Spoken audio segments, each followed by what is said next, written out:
ይስተዋል። ስለዚህ ቅድሚያ ያለን የሚለው አስተሳሰብ አሁን ቢሆን ልዩነቶች ላይ ማተኮር አንድ የሚያደርጉን ላይ ትኩረት አድርጎ መስራት እየተቻለ ይህን ትቶ ልዩነት የሚፈጥሩ ጉዳዮችን ለቅሞ መያዝ የአጀንዳ ማድረግ እነዚህ ጉዳዮች ላይ አሁንም ተግዳሮቶች ናቸው። ማህበራዊ ጉዳይ ላይ ቀጣይ መስራት ያሉብን ስራዎች ናቸው። ሌላው ዲፕሎማሲያዊ ወይ ደግሞ የውጭ ግንኙነት ስኬቶቻችን ደግሞ ምንድን ናቸው?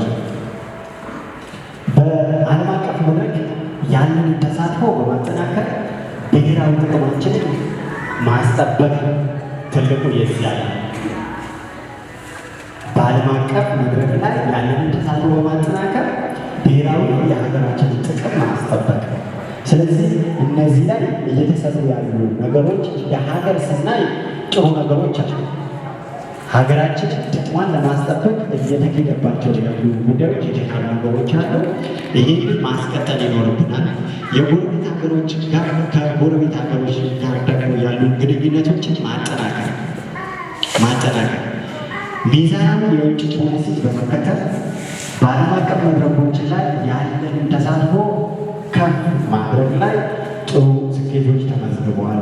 ኢትዮጵያ በተለያየ የዓለም ሀያል መንግስታት መካከል ያላትን ወዳጅነት፣ ትብብር ጠብቃ በመቆየት የራሷን ሉዓላዊነት ጥቅም እያስጠበቀች ትገኛለች ማለት ነው።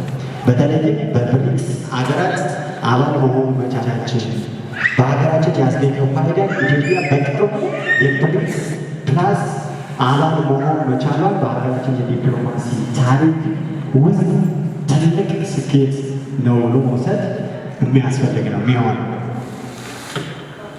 ከዲፕሎማሲያዊ ስራችን ጋር ደግሞ ስናይ ምንድን ነው የገጠሙ ችግሮች? አንደኛ ዓለም አቀፍ ሁኔታዎች እጅግ ተለዋዋጭ ናቸው፣ ኢተገማች ናቸው።